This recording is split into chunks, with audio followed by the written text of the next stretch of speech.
नमस्कार दोस्तों, मैं विनय दुबे मुंबई से। कैसे हो अंडे भक्तों? है ना उधर ही जहां छोड़ा था तुमको? तुम लोग बहुत मस्त देखते हो रे। मेरा क्या है ना, तुम लोग जिस दिन बंद हो गए उस दिन मेरा दुकान शटर डाउन हो जाएगा। तुम लोगों को उंगली करते रहता हूं, तुम लोग मेरा फ्री में प्रचार करते रहते हो। आज मैं तुमको ऐसी ऐसी चीजें दिखाने वाला हूं ना, क्यों तुम्हारी औकात, तुम लोग बोलते थे ना विनय दुबे की क्या औकात है। आज मैं तुम्हारी औकात लेके आया हूं। तुम्हारे ही भारतीय जनता पार्टी वाले तुम्हारे किस हिसाब से देखते हैं, तुम्हारी औकात भाजपा में क्या है वो मैं आज दिखाता हूं। तुमको आईना दिखाता हूं, तुम्हारी असली औकात क्या है वो आज मैं दिखाने आया हूं। लेकिन उससे पहले देश से मेरा एक सवाल था। आप लोगों को मालूम है क्या, ये चौकीदार जो है ना, वो कुत्ते क्यों पालते हैं? चौकीदार कुत्ते क्यों पालते हैं? क्योंकि कुत्ते भौंकते रहे, चौकीदार सोता रहे, इसके लिए पालते हैं। आजकल देश का माहौल ऐसा है कि यहाँ पे बातें जो है ना वो करोड़ों की हो रही है, दुकान जो खुल रही है वो पकौड़ों की है, और जो संगत है, याराना है, वो भगौड़ों के साथ में। कड़क ना? और हम बनेंगे विश्व गुरु। खैर कोई बात नहीं। ये दिन रात अंधभक्त जो मेहनत करते हैं सोशल मीडिया पे, ये ऐसा करते हैं कि जैसे देश की आजादी में सबसे ज्यादा गोलियां इन्होंने खाई है। अरे बरोबर है, पूरे देश को नहीं पता है। मैं आज उनको बताना चाहता हूं कि देश की आजादी की लड़ाई में सबसे ज्यादा गोलियां इन अंधभक्तों ने ही खाई है, और उनका इस बार पुनर्जन्म हुआ है 2020 में। इन्होंने गोलियां खाई थी दस्त की, जुलाब की। जब बाहर हमारे दादा परदादा लड़ रहे थे ना, तब ये घरों में इनका जुलाब चालू था और ये दबा के गोलियां खा रहे थे। समझे? अगर लड़ते लड़ते ये social media WhatsApp, Facebook, Twitter पे अगर अंधभक्तों का अगर समझो दुखद देहांत हो जाए, तो मैं भारत सरकार से निवेदन करता हूं कि इनको ना चौकीदार चक्र से सम्मानित किया जाना चाहिए भविष्य में, क्योंकि बेचारे जो थे ना बहुत मेहनत करते थे। चौकीदार चक्र मिलना चाहिए भाई, मेहनत करो, आवाज उठाओ।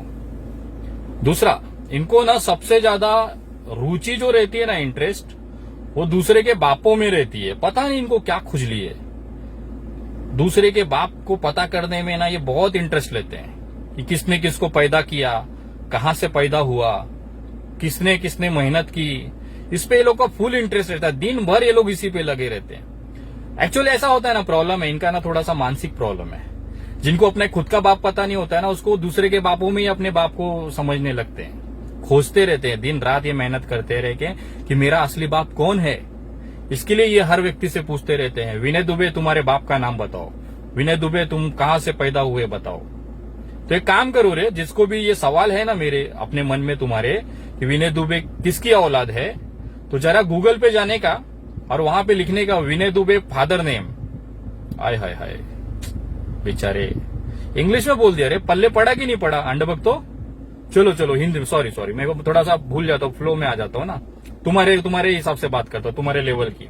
गूगल पे जाने का, उसमें लिखने का विनय दुबे के बाप का नाम, विनय दुबे के पिता का नाम, और जो लिस्ट है जिसमें पूरा आज तक, एबीपी, सारे न्यूज चैनलों की एक रिपोर्ट आई है कि विनय दुबे के असली बाप का नाम क्या है, वो पढ़ने का और उसमें पता करने का विनय दुबे के जो बाप का नाम है ना, वो श्री जटाशंकर दुबे है।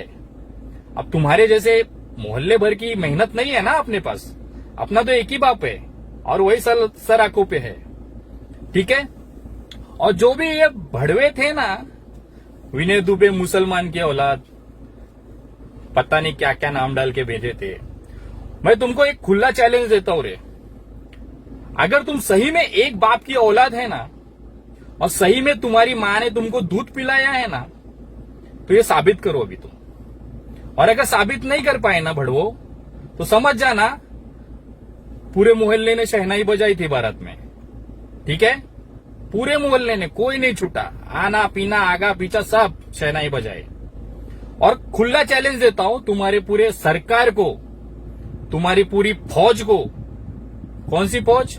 अंधभक्तों की फौज को, कि तुम्हारे पिछवाड़े अगर दम है ना, तो ये साबित करो कि विनय दुबे मुसलमान है। और अगर नहीं साबित कर पाए, बस वही मोहल्ले भर की शहनाई। ठीक है ना? अब आते हैं असली मुद्दे पे। मैंने अपनी वीडियो में बोला था कि भारतीय जनता पार्टी जो है ना, वो उसको बाप दादाओं ने 70 सालों तक वोट नहीं दिया क्योंकि उनकी औकात नहीं थी देश संभालने की। क्या गलत बोला था? और इस पे जो अंधभक्त थे ना, जिनको कुछ पता नहीं होता है, अरे कम से कम जिसकी रोटियां खा रहे हो, जिसके 10 पैसे प्रति पोस्ट पे पल रहे हो, जिसके 2 रुपए प्रति ट्वीट पे पल रहे हो, अरे कम से कम उसका इतिहास भूगोल तो पता करो। अरे तुम्हारा बाप कौन था, दादा कौन था, ये तो पता करो। भारतीय जनता पार्टी का पहले का नाम था जनता पार्टी और उससे पहले का नाम था भारतीय जनसंघ, जो 1951 में पैदा हुआ। ये जो पार्टी थी ना 1951 में पैदा हुई। अभी मैं बोलूंगा तो तुमको यकीन नहीं आएगा, इसके लिए तुम्हारे मालिक की वीडियो लेके आया हूं। जरा देखो तुम्हारे मोटा भाई क्या बोल रहे तुम्हारे जनसंघ और भारतीय जनता पार्टी के लिए, और पूरा जोड़ना 1951 से 2020 कितने साल होते हैं। और मैंने अगर 70 साल बोला तो क्या गलत बोला? जरा देखो ये वीडियो देखो, आपके मोटा भाई क्या बोल रहे हैं। मेरी बात नहीं यकीन होएगा ना, मोटा भाई झूठ बोलेंगे क्या? जरा देखो तो। की थी भारतीय जनसंघ की स्थापना केवल और केवल सिद्धांतों के कारण और नीतियों के कारण की थी और एक नई पार्टी का बीज उन्होंने बोया। और मित्रों, आज 10 सदस्यों के साथ भारतीय जनसंघ की स्थापना श्यामा प्रसाद मुखर्जी ने करी थी। आज वो पार्टी 11 करोड़ सदस्य के साथ विश्व का सबसे बड़ा राजनीतिक संगठन, जिस पार्टी जवाहरलाल नेहरू सरकार से मतभेद के बाद जब श्यामा प्रसाद मुखर्जी ने अपना इस्तीफा दिया तो कांग्रेस के खिलाफ राष्ट्रवादी प्रतिपक्ष तैयार हुआ। इसके बाद ही 21 अक्टूबर 1951 को दिल्ली में उन्होंने भारतीय जनसंघ की नींव रखी और इसके पहले अध्यक्ष भी बने। सन 1952 के चुनावों में भारतीय जनसंघ ने संसद की 3 सीटों पर जीत दर्ज की, जिसमें से एक सीट पर श्यामा प्रसाद मुखर्जी जीते। उनकी अगुवाई में 1951-52 के पहले लोकसभा चुनाव के बाद भारतीय जनसंघ देश की 4 मान्यता प्राप्त राष्ट्रीय पार्टियों में से एक बनकर उभरी। श्यामा प्रसाद मुखर्जी की अगुवाई में जनसंघ ने कश्मीर और कच्छ में क्षेत्रीय अखंडता का मुद्दा उठाया, जबकि सामंतवाद और जागीरदारी के खिलाफ आवाज उठाई। राष्ट्रीय स्वयंसेवक संघ पॉलिटिक्स में नहीं आ सकती थी, कल्चरल बॉडी है, तो इसे राष्ट्रीय सेवक संघ ना ही डायरेक्टली आए, बट उनके जो मेंबर्स हैं जो आ सकते थे वो और श्यामा प्रसाद मुखर्जी की हिंदू महासभा मिल करके एक नई पार्टी बने, जो कि एक मॉडर्न इंडिया की तरफ, आधुनिक भारत की ओर काम करे, आधुनिक भारत के लिए काम करे, पर आधुनिक भारत ऐसा रहे जो कि भारत की परंपरा को साथ लेके चले। कश्मीर में एक देश में 2 विधान, 2 प्रधान और 2 निशान के खिलाफ आंदोलन के दौरान 23 जून 1953 को उनका निधन हो गया। उनके निधन से भारतीय जनसंघ के भविष्य को लेकर आशंकाएं पनपने लगी, लेकिन जल्द ही उनकी जगह ली जनसंघ के एक तेज तर्रार नेता ने। नाम था अटल बिहारी वाजपेयी। 1957 के चुनाव में जनसंघ ने 4 सीटें जीती। अटल बिहारी वाजपेयी पहली बार इसी लोकसभा चुनाव में सांसद बने। उनकी सहायता के लिए जल्द ही लाल कृष्ण आडवाणी भी दिल्ली पहुंच गए और इन दोनों की कमान में भारतीय जनसंघ ने अपने आगे का सफर तय किया। इसके बाद 1962 के चुनाव में भारतीय जनसंघ की सीटें बढ़कर 14 हो गईं, जबकि 1967 के चुनाव में जनसंघ ने 35 सीटों पर जीत दर्ज की। 1968 में जनसंघ के लिए मुश्किल का दौर तब आया जब पंडित दीनदयाल उपाध्याय का संदिग्ध परिस्थितियों में निधन हो गया। 1969 में अटल बिहारी वाजपेयी को भारतीय जनसंघ का राष्ट्रीय अध्यक्ष चुन लिया गया। 1970 में लाल कृष्ण आडवाणी को राज्यसभा के लिए चुना गया। 5वें यानी 1971 के लोकसभा चुनाव में अटल बिहारी वाजपेयी के नेतृत्व में भारतीय जनसंघ ने 22 सीटें जीती। 1973 में लाल कृष्ण आडवाणी को भारतीय जनसंघ का अध्यक्ष चुन लिया गया। 1975 को जन नेता जयप्रकाश नारायण ने भारतीय जनसंघ और दूसरे दलों के साथ मिलकर तत्कालीन इंदिरा गांधी सरकार के खिलाफ बड़ा आंदोलन किया। 1975 में इंदिरा गांधी सरकार ने देश में आपातकाल लागू कर दिया और बड़ी संख्या में जनसंघ के कार्यकर्ताओं और नेताओं को जेल में डाल दिया गया। लेकिन जन दबाव में जब 1977 में दोबारा चुनाव हुए तो कांग्रेस की बुरी हार हुई और भारतीय जनसंघ और भारतीय लोकदल, कांग्रेस और समाजवादी पार्टी के विलय से जनता पार्टी का निर्माण किया गया, जिसने 295 सीटें जीती। इस सरकार में अटल बिहारी वाजपेयी को विदेश मंत्री और लाल कृष्ण आडवाणी को सूचना और प्रसारण मंत्री बनाया गया, लेकिन जनता पार्टी के आंतरिक मतभेदों के कारण 1979 में जनता पार्टी सरकार गिर गई। इसके बाद 1980 में भारतीय जनता पार्टी का एक स्वतंत्र दल के रूप में उदय हुआ, जिसके संस्थापक अध्यक्ष अटल बिहारी वाजपेयी बने। बीजेपी ने 1984 के चुनाव में महज 2 सीटें जीती, लेकिन 1979 के चुनाव में बीजेपी की सीटें बढ़कर ओ हो, आजकल तो मोटा भाई भी अंडभक्तों की लेने लगे। हाँ, तो किधर थे वो 40 साल वाले भारतीय जनता पार्टी के लोग? देखो रे, प्रूफ के साथ तुम्हारा इतिहास तुम्हारे मुंह पे मार रहा हूं। आगे से ध्यान रखो, किसी ना विनय दुबे जैसे सनकी से जाना नहीं, पूरा स्टडी करके बात करता। तुम्हारे जैसा फेंकने में आगे नहीं हूं मैं। फेंकने से याद आया, मैं भी सोच रहा हूं ना, एक 50 लाख करोड़ रुपए के पैकेज की घोषणा कर देता हूं। क्या है ना, माना अंधेरा घना है, फेंकना कहां मना है। ठीक है कि ज्यादा फेंकू? जितने भी लोगों ने मुझे कमेंट किया था ना मेरे फेसबुक पेज पे, वो सारे स्क्रीनशॉट मार के मैंने आईटी सेल को ही फॉरवर्ड कर दिया कि भाई देखो तुम्हारे अंडभक्त क्या कह रहे हैं। अरे कम से कम ट्रेनिंग तो अच्छे दो, 10 पैसा प्रति पोस्ट देते हो, कम से कम अपने बच्चों को ट्रेनिंग तो दो। उनको खुद को ये पता नहीं है कि उनकी पार्टी कब पैदा हुई। कमाल है ना। और ये दुनिया को घूम घूम के देश का इतिहास, धर्म का इतिहास बताते हैं। अरे झंडू, एक बात बताओ रे, तुम लोग जिस तरह से बोलते हो विनय दुबे हिंदू विरोधी है, भारतीय जनता पार्टी का विरोध करना मतलब हिंदू का विरोध नहीं होता है, और बीजेपी का विरोध करना मतलब हिंदुत्व विरोधी हो ऐसा नहीं होता है। ये मैं बोलूंगा तो बुरा लगेगा। लाया हूं तुम्हारे लिए गिफ्ट डायरेक्ट आरएसएस से। जरा सुनो, आरएसएस के हमारे माननीय जोशी जी जो महासचिव है वो क्या कह रहे हैं। आज तुम लोग मुंह के बल गिरोगे रे अंडभक्त। तो आज तुम्हारी तबियत से तुम्हारी बात तुम्हारे मुंह पे ही मारूंगा। मैं तो कुछ बोल ही नहीं रहा हूं। भारतीय जनता पार्टी का विरोध करना मतलब हिंदुत्व का विरोध या हिंदू का विरोध है, ऐसा नहीं है। ये मैं नहीं बोल रहा हूं, ये आपके आरएसएस जिन्होंने भारतीय जनता पार्टी को आज इस लेवल पे लाया है उस संगठन खुद कह रही है। सुनिए जरा। भैयाजी जोशी ने हिंदू समुदाय को लेकर भी बड़ा बयान दिया है। रविवार को उन्होंने कहा कि हिंदू समुदाय का मतलब बीजेपी नहीं है। उन्होंने कहा कि बीजेपी का विरोध करना हिंदुओं का विरोध करना नहीं है। भैयाजी जोशी ने कहा कि राजनीतिक लड़ाई चलती रहेगी लेकिन उसे हिंदुओं से नहीं जोड़ना चाहिए। तो 2 बड़े बयान, एक कल उन्होंने बयान दिया था और आज संस्कृत को लेकर उन्होंने बयान दिया है कि संस्कृत स्कूलों में अनिवार्य कर देनी चाहिए अगर भारत को समझना है। तो दूसरा हिंदुत्व पर संघ का ये नया विचार सामने आया है।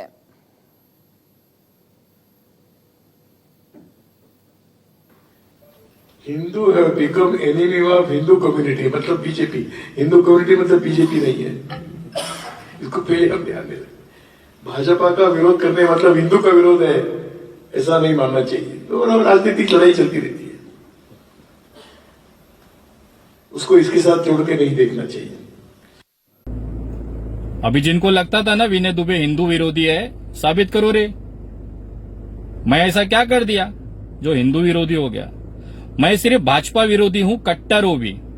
और भाजपा का मतलब हिंदू धर्म नहीं है, ये मैं नहीं बोल रहा। पिछले वीडियो में देखा ना आरएसएस के जोशी जी क्या कह के गए, और तुम लोग तो उनके भी नहीं हुए रे।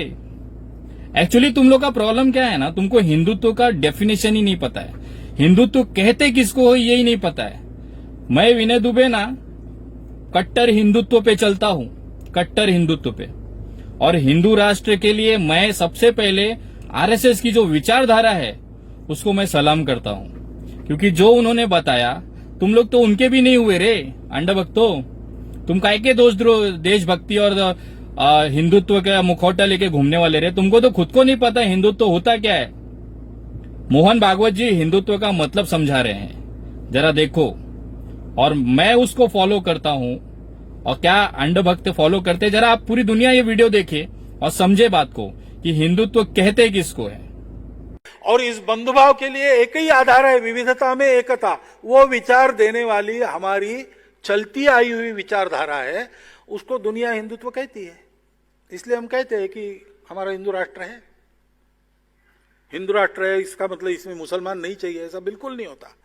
जिस दिन ये कहा जाएगा कि हाँ मुसलमान नहीं चाहिए, उस दिन वो हिंदुत्व नहीं रहेगा। वो तो विश्व कुटुंब की बात करता है। जिस दिन हम कहेंगे कि केवल वेद चलेंगे, बौद्ध मत नहीं चलेगा, वो वेदों को नहीं मानता, वो हिंदुत्व नहीं रहेगा। क्योंकि जिस देश में या बिना मुसलमानों के आप हिंदुत्व की कल्पना ही नहीं कर सकते हो। मोहन भागवत जी कह रहे हैं, अभी यही मैं बोलता तो विनय दुबे मुल्ले की औलाद हो जाता, देशद्रोही हो जाता। अरे भाई, जो भागवत जी कह रहे हैं, जो आरएसएस कह रहा है, वही तो मैं कह रहा हूं। गलत क्या है? अगर मैं मुल्ला और देशद्रोही हो गया तो ये क्या है? अरे तुम लोग खुद का पहले तय करो रे, तुमको करना क्या है। और दूसरा, इस देश के अंदर आपको मोदी जी से ज्यादा बेहतर हिंदुत्व कोई नहीं समझा सकता। मैं समझता हूं आरएसएस की बात नहीं मानोगे आप, लेकिन मोदी जी की तो मानोगे ना। देखो मोदी जी क्या बोल रहे हैं, तुम्हारे को हिंदुत्व का डेफिनेशन बता रहे हैं और तुम लोग मोदी जी के भी बोलने पे नहीं चल रहे हो। जरा देखो मोदी जी क्या बोल रहे हैं। ये आप क्या हिंदुत्व क्या चीज है, मुझे समझना है। मैं समझना चाहता हूँ। Advani ji, for example, spoke about the Ram Mandir. Ram मंदिर एक कार्यक्रम है कि हिंदुत्व है? It is part क्योंकि of it. Hindutva It is ये, part of मैं बताता हूँ हिंदुत्व क्या है। हिंदुत्व ये कहता है सर्वधर्म समभाव। इस देश में कौन है जो इसका विरोध करेगा? हिंदुत्व कहता है एकम सत विप्राह बहुधा वदंती। सत्य एक है, अलग अलग लोग उसको अलग अलग रूप से कहते हैं। चाहे वो कुरान को मानते होंगे, गीता को मानते होंगे, महाभारत को मानते होंगे, रामायण को मानते होंगे। किसको इसका विरोध है? अगर कोई हिंदुत्व कहता है सर्वे अपि सुखिनः सन्तु सर्वे सन्तु निरामया सर्वे भद्राणि पश्यन्तु मा कश्चित् दुर्भाग् भवेत्, सबको सुख हो, सबको अच्छा आरोग्य हो, सबको शिक्षा दीक्षा हो, ये हिंदुत्व कहता है कोई इस देश में जो इसका विरोध करे? You talk about vibrant. अब आप बताओ रे अंडभक्तों, तुम ना आरएसएस के हुए ना भाजपा के हुए, तुम तो अलग ही चल रहे हो। और तुम हमको बताएंगे देशद्रोह क्या होता है, देशभक्ति क्या होता है, हिंदू धर्म क्या होता है, हिंदुत्व क्या होता है। अरे पहले ठीक से ट्रेनिंग लो तुम लोग बोलते क्या उसका मतलब तुमको नहीं पता है, और तुम हम हिंदुत्व पे ज्ञान दोगे मुझे, विनय दुबे को। अरे एक बात बताओ रे, मैं अगर बोलता हूं कि इस देश के मुसलमानों की तरफ आप उनको परेशान करने की तो दूर की बात है, उनके ऊपर उंगली उठा के देखो, विनय दुबे सबसे आगे खड़ा रहेगा उनके सामने, क्योंकि मेरे अंदर हिंदुत्व है। हिंदुत्व कहता है वासुदेव कुटुंबकम, सारे अपने हैं, सारे धर्म के लोग अपने हैं। अगर ये चीज मैं कहता हूं तो आपको बुरा लगता है, लेकिन मैं मानता हूं एक बात को कि भारतीय जनता पार्टी के अंदर ना एक मर्द अभी भी जिंदा है, जो सीना ठोक के ना आपकी बात आपके मुंह पे बोलता है। भले वो दुनिया के भारतीय जनता पार्टी के लिए बुरा लगे, लेकिन देश में आज भी उनका एक अलग सम्मान है, और वो सम्मान ना वो मोदी जी और अमित शाह और बाकी जो उनके चेले चपाटे हैं ना, उनसे बहुत ऊपर है। अगर मैंने ये शब्द कहा कि मुसलमानों के ऊपर आप आंख उठा के, जो दूर की बात है आप उस पर उंगली छू के दिखा दो, हम लोग अपनी सीना आगे करके खड़े हैं। ये बात भारतीय जनता पार्टी में कहने वाला केवल एक मर्द इंसान है, वो है राजनाथ सिंह। जरा उनका स्टेटमेंट सुनो, ये वीडियो देखो आप। मैं मुसलमान भाइयों को भी कई बार मैं कह चुका हूं, बार बार जानबूझकर इस बात को मैं दोहराता हूं, आप वोट मुझे दें या न दें, यह फैसला तो आपको करना है, लेकिन हमारी नीयत और हमारे ईमान पर आप प्लीज संदेह मत करिए। जो भी मुसलमान भारत का नागरिक है, मैं दावे के साथ भारत का रक्षा मंत्री होने के नाते कहना चाहता हूं, उसकी नागरिकता समाप्त करने की बात तो दूर, उंगली से भी उसे कोई छू नहीं पाएगा, मैं पूरी तरह से यकीन दिलाता हूं। मर्द आदमी डायरेक्ट बोलता है।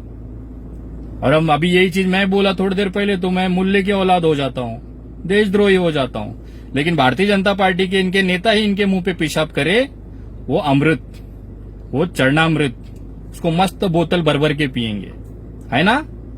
मतलब खुद का बाप करे तो बाप, दूसरे का बाप करे तो नाजायज बाप। कड़क ना बेटा, यही तुम्हारी असली औकात है। आज का वीडियो लेने का मतलब यही था। और आपको पता है ये पूरे देश में हो क्यों रहा है?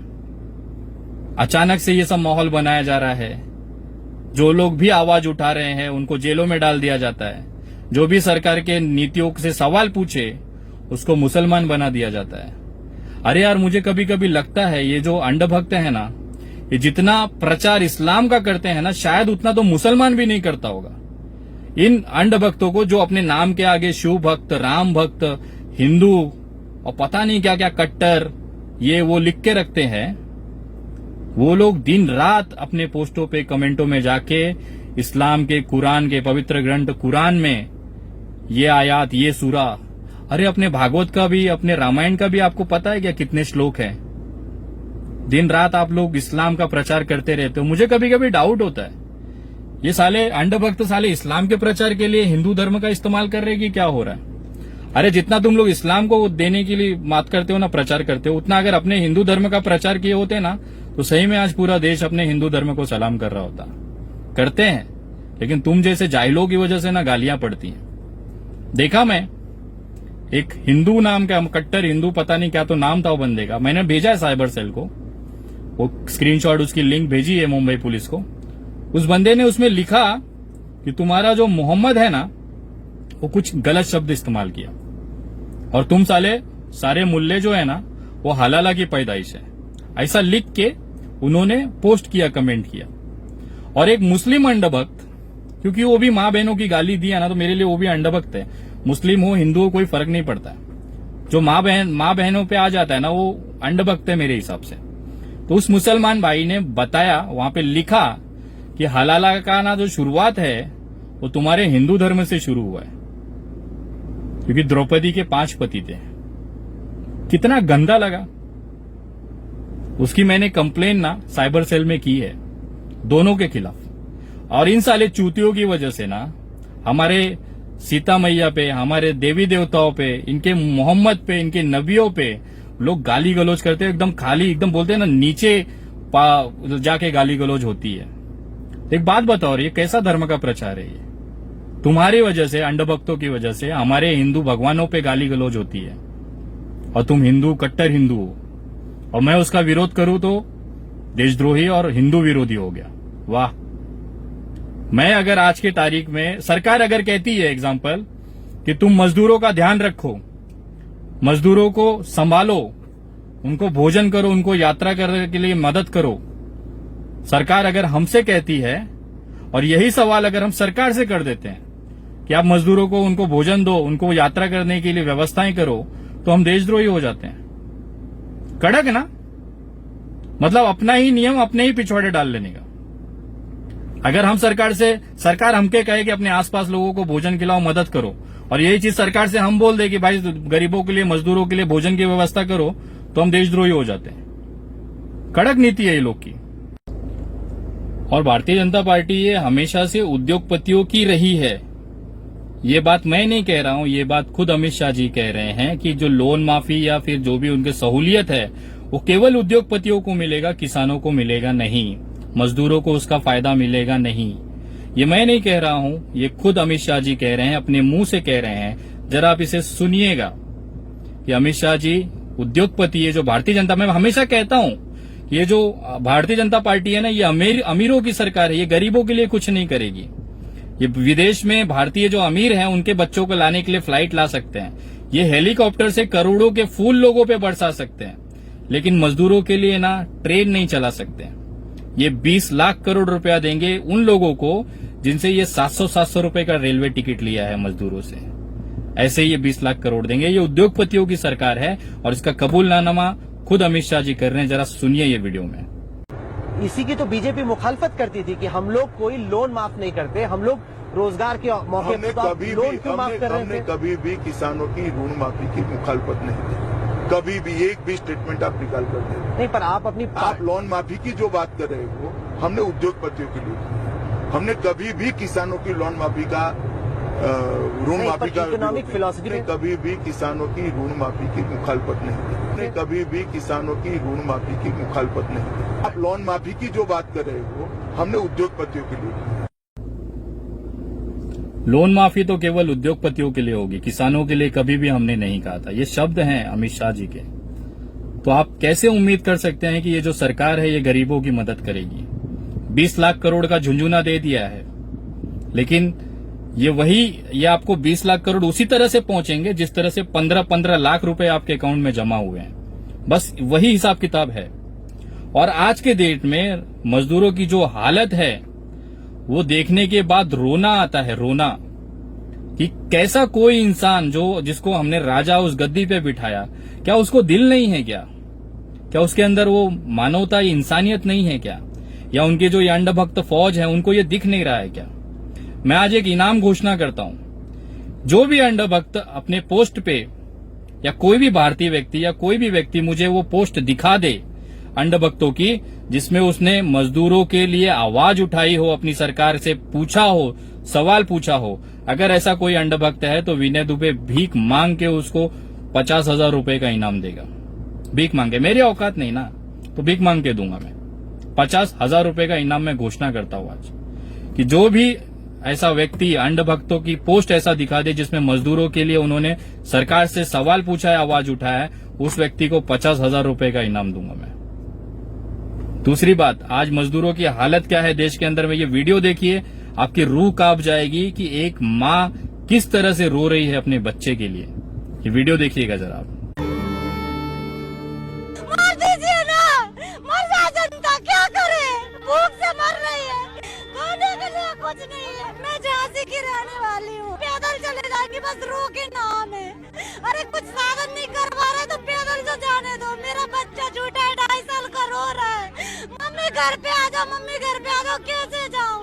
यहाँ से इंतजार करते करते 2 महीने बीत गए, मेरा बच्चा खाना नहीं खा रहा, कैसे रह रही मैं उसके बिना।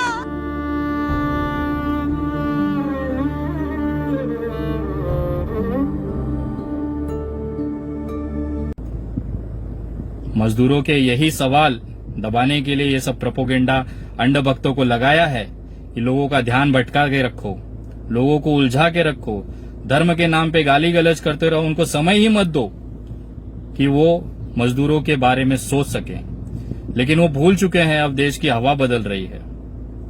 आप कहते हो आत्मनिर्भर बनना है, मैं आपको कुछ क्लिप्स दिखाता हूं वीडियो, मोदी जी उसको देखिए और आपको पता चलेगा कि इसमें इतना आत्मनिर्भर रहना ठीक है या इससे ज्यादा होना है। ये 2 वीडियो मैं आपको दिखाता हूं, जरा देखिएगा कि क्या भारत का इंसान आज किस दशा में है और किस मजबूरी में वो ये कदम उठा रहा है। आप देखिएगा, और खास करके अंधभक्तों, तुम लोग तो देखो रे जाई लो कि तुम्हारे देश के प्रधानमंत्री, तुम्हारे देश की सरकार ने क्या हालत कर दिया है आज गरीबों और मजदूरों का। जरा देखो ये वीडियो।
ये है हमारा स्वर्णिम भारत, विश्व गुरु भारत, कचरे से खाना निकाल के खाता हुआ व्यक्ति। ये है असली भारत, ये है जमीनी हकीकत, जिसको छिपाने के लिए पूरे देश की सरकारें लगी हुई हैं और नहीं चाहती हैं। वो एक दूसरे का आरोप दूसरे पे डाल देती हैं, लेकिन अपनी जिम्मेदारी से कभी भी ये नहीं बोल पाती कि हाँ ये हमारी फेलियर है। और पूरा जनता देख रही है, पूरा देश देख रही है, जिस तरह से आप लोग देश चला रहे हैं ना। तुम्हारा टाइम आ गया रे बेटा, तुम्हारे सरकार का टाइम आ गया है। अब चाहे कितना भी झुंझुना दे दो, तुम्हारा समय आ गया है। तुम्हारा जो डाउनफॉल है ना वो शुरू हो चुका है। ऐसे ही चलते रहो। जिन मजदूरों ने तुमको ताज पे बिठाया, एसी रूमों में बैठ के तुम लोग ठंडी हवा ले रहे हो ना, उनके पैरों में छाले पड़े हुए हैं, उसके लिए कोई सुविधाएं नहीं है, कुछ भी नहीं है। तो आपको मैं एक उदाहरण देता हूं कि महाराष्ट्र में ना जब भारतीय जनता पार्टी की सरकार थी तो नासिक से करोड़ों लाखों की संख्या में जो किसान थे ना, वो पैदल चल के महाराष्ट्र आए थे। मुंबई आके उन्होंने अपने किसान की फसल के लिए आवाज उठाई थी। उनके पैरों में छाले थे, चमड़े फट गए थे, खून निकल रहा था, लेकिन उसके बावजूद वो किसान पैदल चले और मुंबई तक आए। उनकी हाय ऐसी लगी ना कि महाराष्ट्र में आज भारतीय जनता पार्टी के पास संख्या होकर भी वो सत्ता में नहीं बैठ पाई। आप सोचो, करोड़ों मजदूर आज पैदल हैं, रो रहे हैं। इनकी हाय वाया नहीं जाएगी। इनकी जो हाय सरकार को लगेगी ना, मैं आपको लिख के दे सकता हूं, इतिहास हो जाएगा। देश में भारतीय जनता पार्टी का झंडा देखने के लिए लोग तरस जाएंगे। इस तरह का एक टाइम आएगा। यही जो घमंड आज इनके पास है ना, यही कांग्रेस के पास था आज से पहले। उनको लगता था अरे हमें कौन हटा सकता है, हम हमेशा से विजयी होंगे, हमें कौन हराने वाला पैदा होगा। लेकिन समय बदलता है, समय परिवर्तित होता है और समय बदलाव का एक नियम है, ये संसार का नियम है। और जिनको भी ये घमंड है ना, कल यही रास्ते पे पड़े मिलेंगे और ये वादा है।